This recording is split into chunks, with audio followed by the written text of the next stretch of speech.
Alex was a man of simple habits. He lived in a bustling modern city. His days were predictable, filled with work.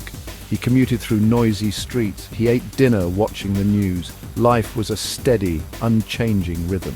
He often read books about wild places. He dreamed of escaping the concrete jungle. He never imagined his escape would be so literal, or so very far back in time. One Saturday, Alex tinkered in his workshop. He had found an old, strange device. It was covered in unusual symbols. He decided to try and power it on. He connected a battery. A low hum started, then grew louder. Lights flickered erratically across its surface. Suddenly, a blinding flash erupted. The workshop vanished in a swirl of colors. Alex felt a powerful, irresistible pull, then nothing. He awoke on soft, damp earth. His head throbbed with a dull ache. Confused, he blinked, his eyes opened slowly. This was not his workshop floor. Strange, pungent smells filled the air. It was warm and incredibly humid. He heard no city sounds, no cars, no sirens. Only the rustling of leaves and distant guttural calls. A deep sense of unease began to creep over him. Slowly, Alex pushed himself up. He looked around in utter disbelief. Towering trees, unlike any he knew, reached for the sky. Giant ferns, taller than him, grew everywhere. The air was thick with the scent of unknown plants. There were no buildings, no roads, no sign of human life. A chilling realization dawned. He was no longer in his own time. He was somewhere else entirely, somewhere ancient. Alex stood frozen, a tiny figure. He was in a vast primeval landscape, awe mixed with a rising tide of fear. The sheer scale of everything was overwhelming. The plants were enormous, vibrant green. The silence was profound, yet alive. It was a silence full of unseen things. He felt an intense curiosity bubble up. What creatures lived in this ancient world? He had to know. The terrain was a tapestry of greens. Lush forests stretched as far as he could see. Giant feathery ferns carpeted the ground. Strange, colourful flowers bloomed in patches. In the distance, smoke plumed from volcanic peaks. The ground beneath his feet was soft. It was a mixture of rich soil and decaying leaves. The air was heavy, almost like a greenhouse. He felt sweat trickling down his back. He began to walk cautiously. Every snap of a twig made him jump. He was acutely aware of his vulnerability.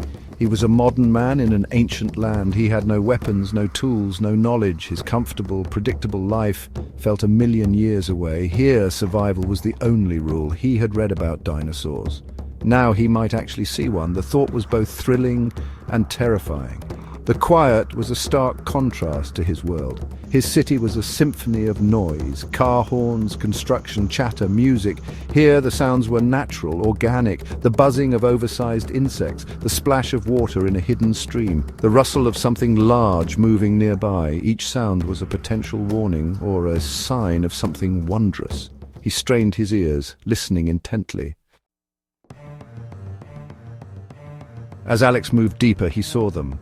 A herd of colossal creatures. Their long necks reached high into the canopy.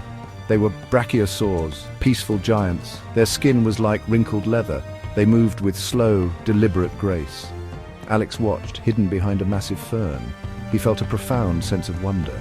These were not museum skeletons. These were living, breathing animals. It was magnificent. He continued, his caution growing. He knew not all dinosaurs were gentle. He heard a sound, a low growl. It vibrated through the ground. His heart pounded in his chest. He saw movement in the dense undergrowth. A pack of smaller, agile dinosaurs emerged. They were raptors, sleek and dangerous. Their intelligent eyes scanned their surroundings. Alex held his breath, praying they wouldn't see him. They passed by, unaware. Later, the ground began to tremble. Heavy thuds approached, shaking the earth. Alex scrambled behind a large rock formation. A Tyrannosaurus Rex burst from the tree line. It was immense, a mountain of muscle and teeth. Its roar was deafening, a sound of pure power. It surveyed its domain, its tiny eyes glinting. Fear, cold and sharp, pierced through Alex. This was the king of this world. The T-Rex sniffed the air. It took a few steps closer to Alex's hiding spot. Alex pressed himself flat against the rock. He closed his eyes, expecting the worst. The giant predator paused, then let out another roar. It seemed to lose interest. It turned and lumbered away. Alex stayed hidden for a long time. His body trembled uncontrollably. He had faced death. He had survived, for now. The encounter left Alex shaken. His modern life felt like a distant dream. Office meetings, traffic jams, grocery shopping, all seemed trivial now. Here life was raw, immediate and perilous. There were no safety nets, no emergency services.